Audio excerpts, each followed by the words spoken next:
태어나면서 교회는 종합교회는 저에게는 또 다른 집이 없다 보니까 자연스럽게 예수님을 알 수 있었고요.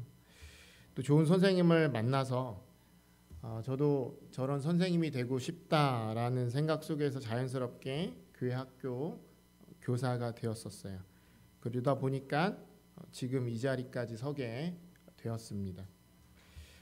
제가 태어나서 30살까지 종합교회에서 살았습니다. 31살에 사역을 나갔고 지금 올해 47이 되었습니다. 많이 되었죠? 예. 금방입니다. 벌써 사역을 나간 지 한 17년 정도 되어 갑니다. 종합교회는 언제나 제 마음의 고향입니다.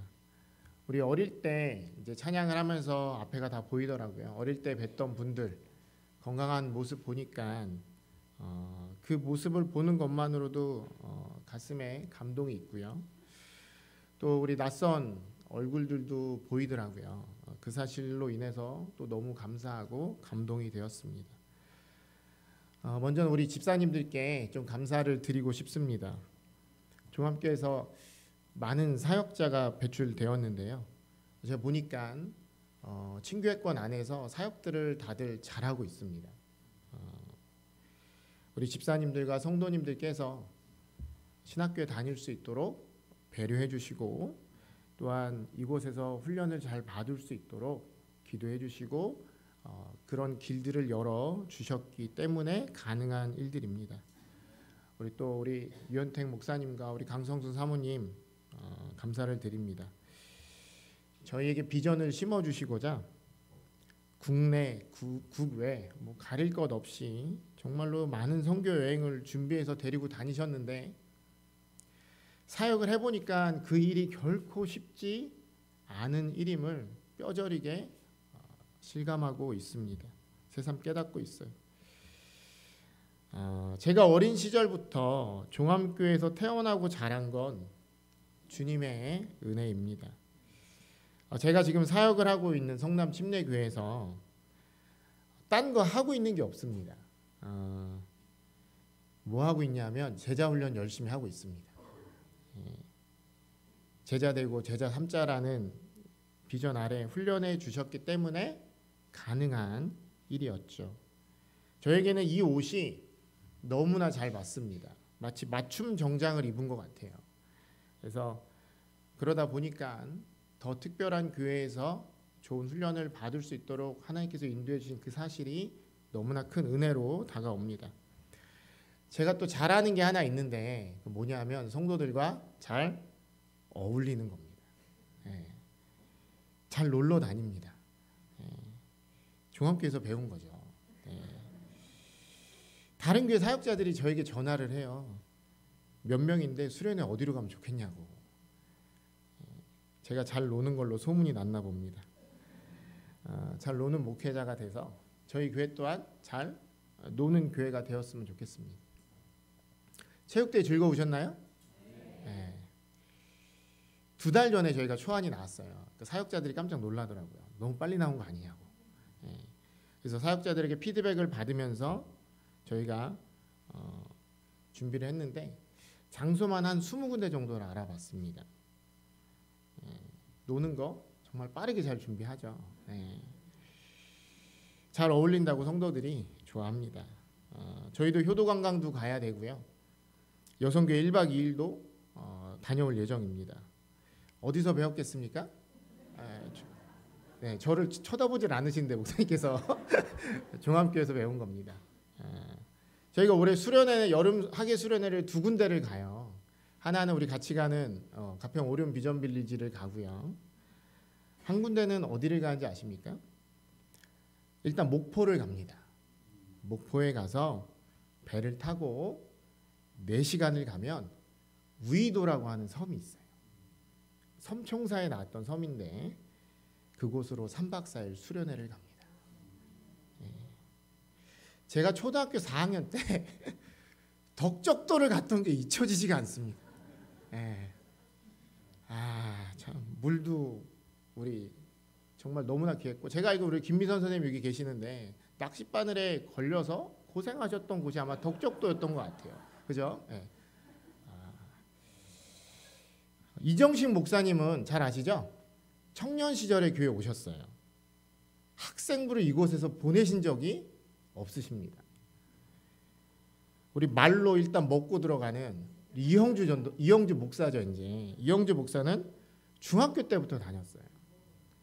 주일학교를 거의 경험해 보지 못했어요. 저는 유치부, 주일학교, 학생부, 청년부를 다 거쳤습니다. 이곳에서 모든 시절을 보낸 저에게 청소년 주일의 설교를 맡기신 건 탁월한 선택이다. 그런 생각이 듭니다. 효도관광 가신다기에 주머니에 후원금도 준비해 왔습니다. 헌금도 드리고 하면 아마 드리고 가는 게 더 많지 않을까 생각이 듭니다. 저와 제 아내를 키워주신 우리 종암교회를 섬길 수 있기에 너무나 행복합니다. 청소년 주일을 맞이해서 어떤 설교를 우리가 함께 나누면 좋을까 고민을 많이 했는데요.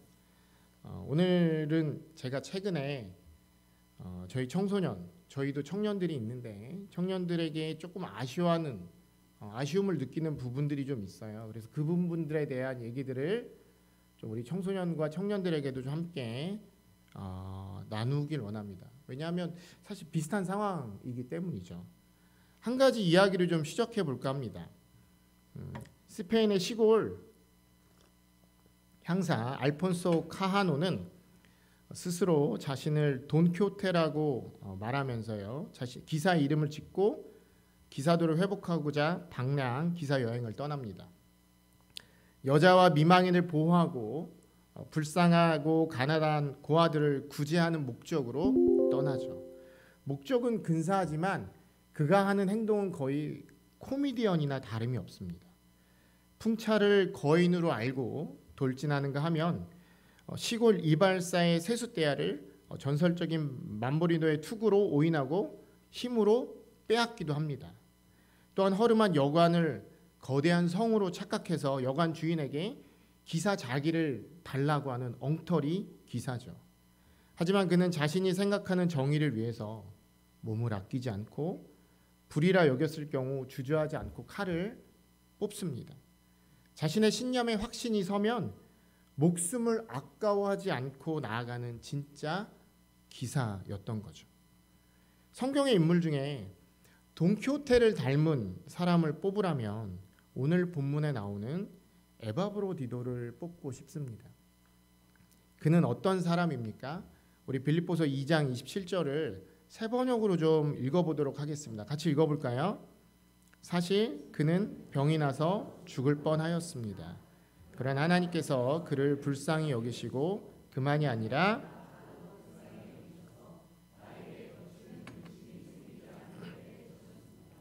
병에 걸렸고요. 그 병 때문에 죽을 고비를 넘겼어요. 그럼 어떻게 해야 될까요? 몸도 좀 가누고요. 쉬어야 하는 게 정상이 아닐까요? 그동안 감당했던 사역들은 다른 누군가에게 좀 맡기고 몸을 추스리는 게 정상일 겁니다. 어쩌면 그동안 너무 과도하게 복음을 위한 사역에 삶을 들였기 때문에 건강을 해쳤을 수 있었을 거예요. 그래서 아마 주변에서도 이제는 좀 쉬면서 하라고 분명히 권면했을 겁니다. 그런데 어떻게 합니까? 그렇게 아팠으면서도 복음을 위한 일에 쉬지 않고 자신을 드립니다. 우리 빌립보서 2장 30절을 같이 한번 읽어보도록 하겠습니다. 시작. 그가 그리스도의 일을 위하여 죽기에 이르러도 자기 목숨을 돌보지 아니한 것은 나를 섬기는 너의 일에 부족함을 채우려 함이로다. 자기 목숨을 돌보지 않고 목숨을 걸고 무작정 나아갔던 돈키호테와 에바브로디도는 분명히 비슷한 면이 있습니다. 에바브로는 주의 일에 전심으로 헌신한 자였음을 알 수 있는 거죠. 에바브로디도는요, 성경에 기록된 인물 중에 유명한 사람은 아닙니다. 에바브로디도는 예수님의 12제자 중에 한 사람이 아니죠. 빌립보서 외에 다른 곳에서 언급조차 되지도 않습니다. 어떻게 보면 그렇게 유명한 인사가 아니었다라는 거예요.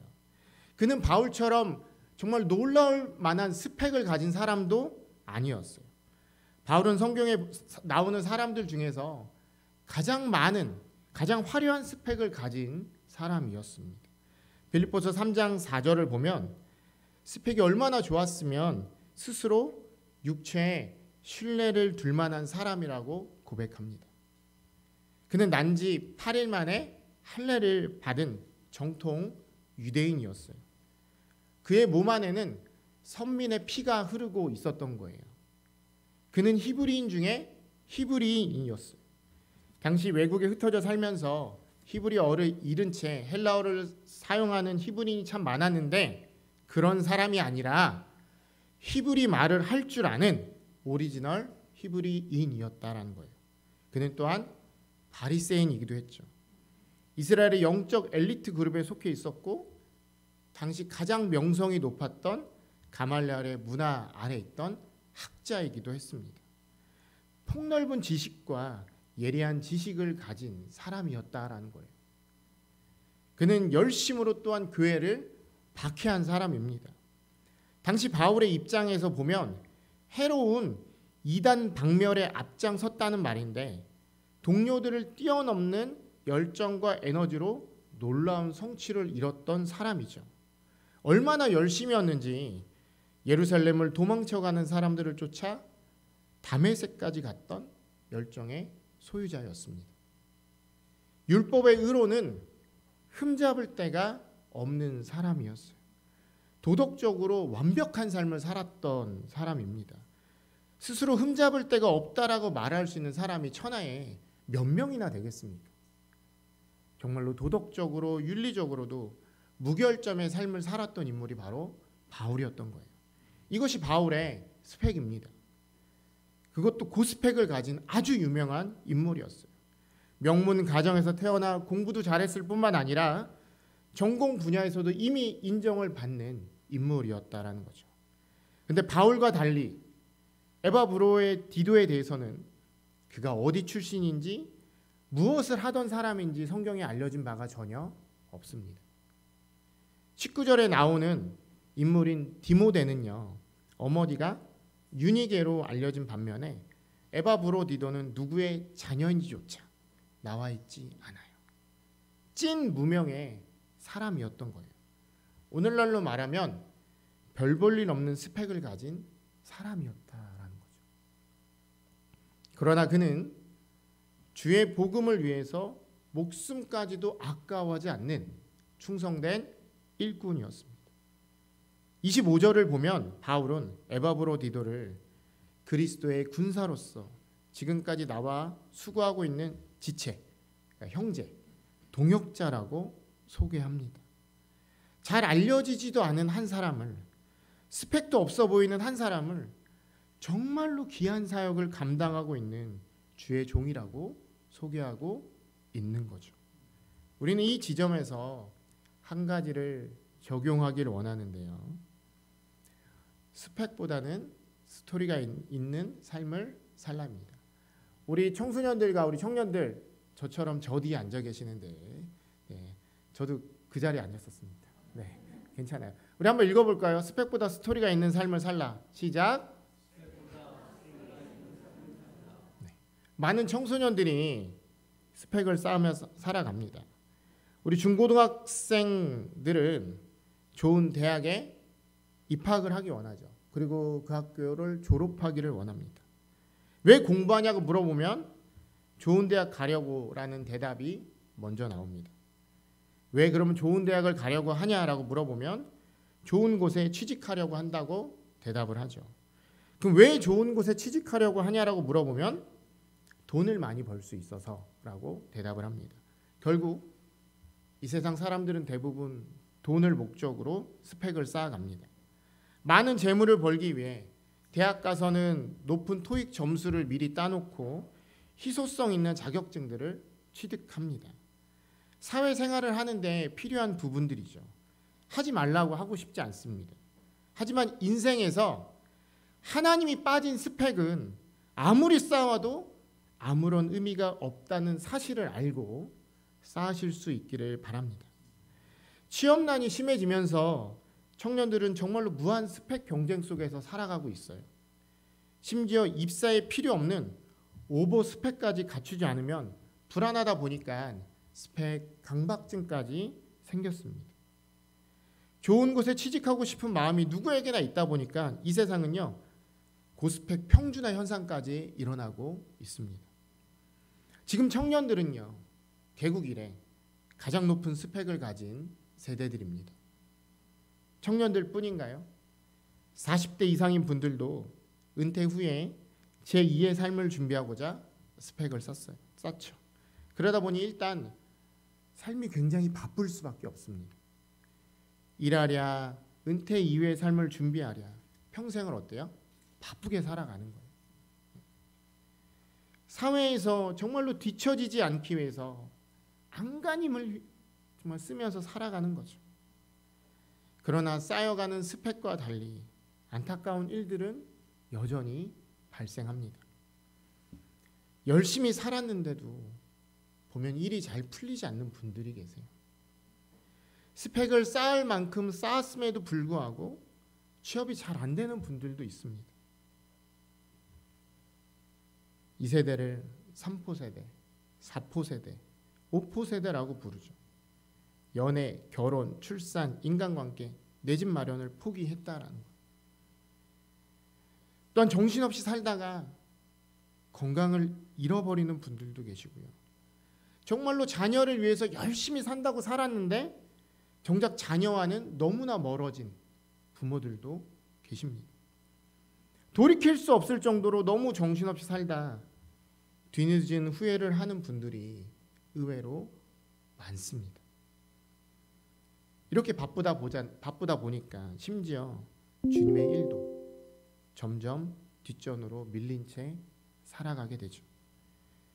시간이 없다 보니까 주의 일에 드릴 시간도 점점 줄어들게 됩니다. 일주일에 한 번 예배 드리는 것도 어려운데 주의 일에 시간을 드리는 것은 상상하기 힘든 일입니다. 특히 우리 고등학교 가면 주일날 예배 드리고는 또 바로 가서 공부해야 돼요. 혹시 학생부 중에서 교회에서 섬기는 일을 하고 계신 분이 계신가요? 오늘날 상상조차 할 수 아마 없을 겁니다. 하나님께 드리거나 하나님과 함께하는 시간이 줄어든 것에 근데 비례해서요, 주님을 향한 마음도 줄어들고 영적인 면에서도 점점 약해져 갑니다. 강력한 영적 도전을 해야 영적 근육이 생길 텐데 그런 강력한 도전에 사용할 시간이 우리에게는 너무나 부족하다라는 거죠. 다음 세대들이 언제 가장 많이 교회를 떠나는지 아십니까? 되게 조용하시네요. 대학 가면입니다. 대학 가면. 제 경험상 고등학교 때 예배 외에 제자 훈련을 하려고 교회로 부르면 시간을 조율하기가 굉장히 어려워요. 학원에 매여 있다 보니까 시간을 내기가 어렵죠. 말씀을 배우는 시간은 항상 뒤로 밀립니다.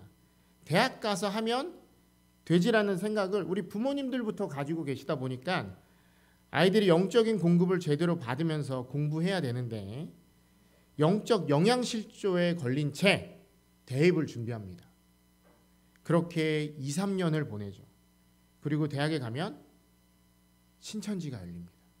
새로운 세상이 열리는 거예요. 영적으로 약해져 있다 보니까 교회를 떠나는 일이 빈번하게 발생해요. 더 이상 부모님의 말도 듣지 않습니다.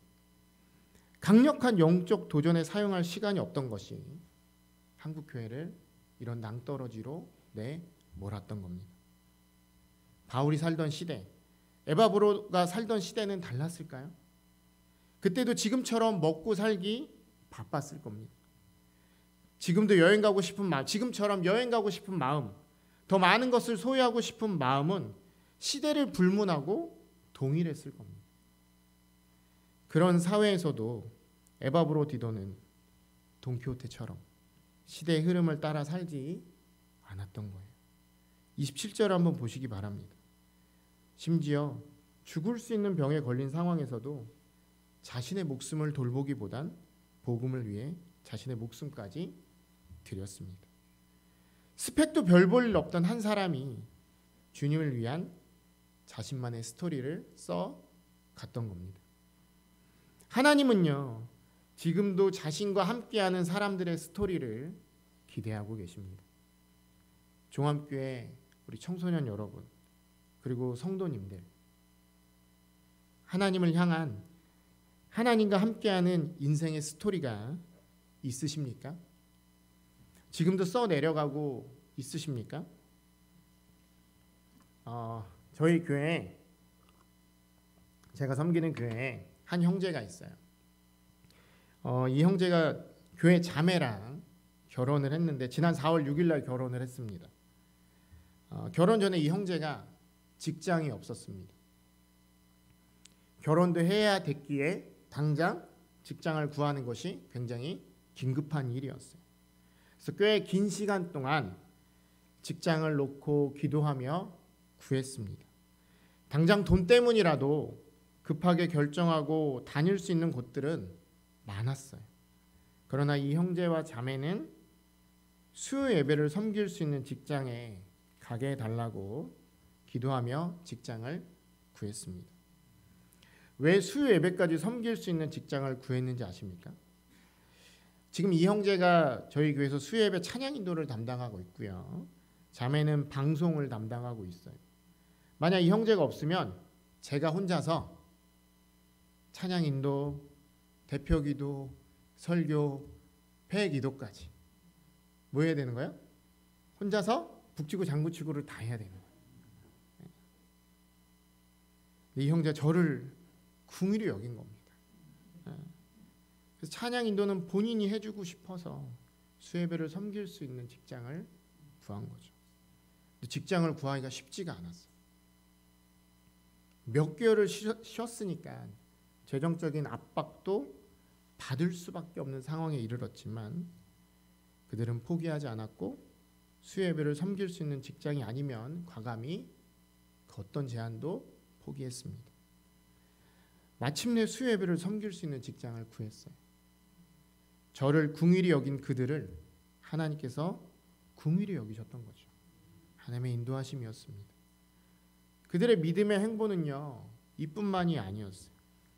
토요일 날 결혼식을 올렸어요. 그럼 신혼여행을 주일 저녁도 아니고 월요일에 갔습니다. 오늘날 믿음 있다는 청년들도요, 결혼식 당일에 보통은 신혼여행을 갑니다. 이 커플은 주일을 섬기고 가는 결정을 한 거예요. 자매는 주일학교 교사로, 형제는 청년부 리더로, 그 후에 오후에는 체육대회 회의까지 다 참석하고요. 집에 파김치가 돼서 돌아갔습니다. 물어봤어요. 오후에 신혼여행 갈 짐은 다 싸놨냐? 하나도 못 쌌다고 하더라고요. 하나님 때문에 시간을 드리고 물질을 포기하고 삶을 드리는 이 모습이 너무나 아름답습니다. 저는 제가 섬기는 교회 성도 중에 하나님을 기쁘시게 해드리는 삶의 스토리를 써가는 사람이 있다는 게 너무나 자랑스럽습니다. 제가 태어나고 자란 우리 종암성소 침례교회에서도 이런 학생, 청년들, 우리 성도님들이 더욱더 많이 나왔으면 좋겠습니다. 그리스도인은요, 스펙이 다가 아닙니다.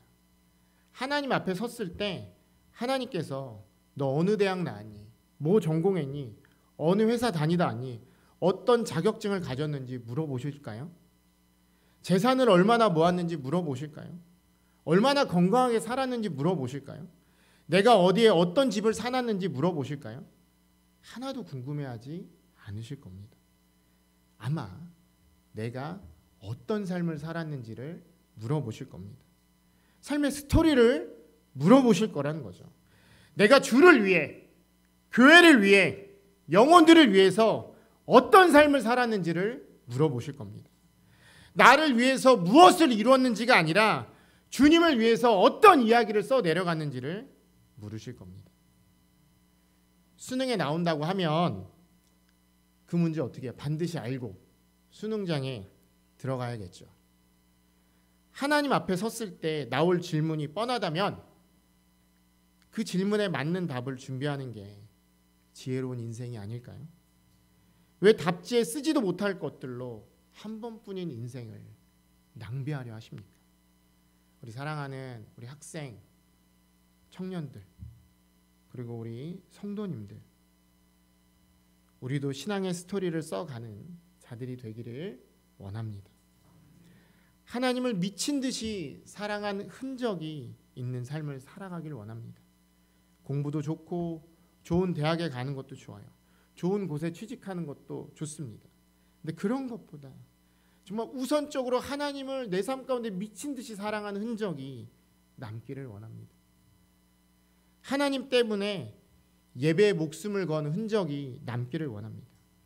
오늘날은 예배 한 번 빠지는 것 대수롭지 않게 여기는 시대거든요. 이런 시대 가운데서도 예배의 달인이라는 말을 들을 정도로 예배를 사모하는 그런 삶의 스토리를 써가기를 원합니다. 단지 몸만 와 있는 것이 아니라 정말로 자신의 모든 에너지들을 다해서 기쁨으로 우리 주님께 나 자신을 올려드리는 그런 귀한 예배자들이 되기를 원합니다. 오늘 저희 아이들이 오지 않았어요. 왜 안 왔는지 아십니까? 여기 오면 친할머니도 계시고요, 외할머니도 계시고, 그죠? 우리 고모부도 있고, 고모도 있고, 서아도 있고, 우리 사촌 형님도 있고, 많이 계시거든요. 근데 나 안 오겠다 그러더라고. 그 이유가 예배에 빠지지 않아서 연말에 주일학교에서 개근상을 받고 싶다. 그 개근상 상장 하나 주거든요. 혹시 이런 소원함이 내가 하늘에서 내 삶의 스토리로 하나님께 정말로 이런 상을 받고 싶다라는 그런 거룩한 열망이 우리 안에 있는지 돌아보길 원합니다. 저희 아이들도 자신들만의 스토리를 써 가는 중입니다. 정말 하나님 때문에 힘에 넘치도록 물질을 드린 흔적, 하나님과 깊이 동행한 흔적, 주님 때문에 땀을 흘린 삶의 스토리가 넘쳐나길 원합니다. 우리 종암성서 침례교회는요, 역사가 오래된 만큼 정말로 주님 때문에 땀을 흘린 삶의 스토리가 많은 교회죠. 리모델링 하기 전에 건물이 오래되어서 우리 집사님들 얼마나 공사를 자주 하셨습니까? 그죠? 우리 리모델링을 할 때도 우리 장영원 집사님을 비롯한 우리 집사님들이 정말 얼마나 많은 땀을 흘렸는지 잘 알고 있어요. 많은 사역자가 배출이 되잖아요. 그 외부에서는 너무 부러운 시선으로 봐요. 어떻게 하면 그렇게 많은 사역자가 배출될 수 있지? 근데 배출된 교회는 사실은 어때요? 타격이 커요. 성도 한 사람만 나가도 정말로 벌벌 떠는데 그 많은 사역자들이 배출돼서 나갔다? 교회 입장에서는 굉장한 타격이 있을 텐데 그 한 사람 한 사람을 뒷바라지해서 정말로 사역자를 세우기까지 많은 물질적인 헌신과 기도를 우리 집사님들과 우리 성도님들이 해 주셨잖아요. 그것이 바로 성도님들의 우리 종암성서침례교회의 스토리입니다. 앞으로도 이런 스토리가 넘쳐나는 교회가 되기를 원합니다. 결국 우리의 신앙 스토리가 나를 살릴 뿐만 아니라 교회를 살릴 겁니다. 스토리는 내 안에 영적 자산이 되어서요, 내 영적 근육들을 더욱 단단하게 세워줄 거예요. 그리고 그 스토리는 다음 세대들에게도 이야기로 전해져서 그들 또한 그 길을 갈 수 있는 내비게이션 역할을 해줄 겁니다. 집사님들과 성도님들이 써내려간 이야기를 이제는 종암교회 다음 세대들도 영적 유산으로 받아서요, 하나님과 함께한 자신들만의 신앙 스토리를 써내려갈 수 있기를 간절히 원합니다. 말씀을 마무리하기 원하는데요, 그 인문학을 하나님께 저자는 행복한 노년이 무엇일까라는 질문을 던집니다. 행복한 노년이 무엇일까? 그리고는 이렇게 말합니다. 하나님을 깊이 사랑했던 스토리에 대한 추억이 많은 사람이 맞는 노년이다. 누가 행복하다고요? 하나님을 깊이 사랑했던 스토리에 대한 추억이 많은 사람이 맞는 노년. 나이가 들어서 삶을 되돌아봤을 때 정말로 청춘을 다 바쳐서 하나님을 사랑했던 스토리가 많으면 희미한 미소가 노년에 떠나지 않을 겁니다. 그러나 반대로 하나님을 깊이 사랑했던 스토리는 하나도 없고 전부 자신의 욕심을 쫓아서 살다가 노년을 맞이한다면 어떻게 될까요? 저자는 가장 초라한 노년이 될 거라고 경고합니다. 우리 청년들, 우리 청소년들, 시간 금방 흘러갑니다. 우리 성도님들도 아직 늦지 않았습니다. 하나님을 사랑하고 영혼을 사랑함으로 써내려가는 나만의 스토리를 아직 끝나지 않은 인생의 백지에 써내려갈 수 있기를 원합니다. 낙서 같은 인생까지도 아름다운 그림으로 바꾸시는 하나님과 그려가는 스페셜한 스토리가 있는 인생을 써가는 우리 학생, 청년, 그리고 모든 성도님들 되시기를 주님의 이름으로 축복합니다. 제가 오전 시간에 일부러 제 이야기를 하나도 하지 않았습니다.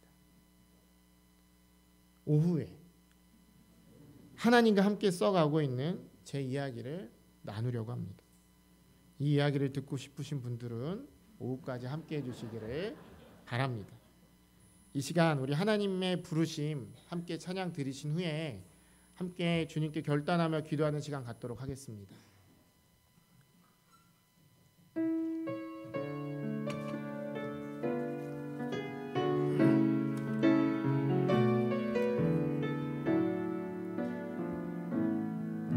하나님의 부르심에는 후회하심이 없네. 내가 이 자리에 선 것도 주의 부르심이라. 하나님의 부르심에는 결코 실수가 없네. 나를 부르신 하나님의 신실하심을 믿네.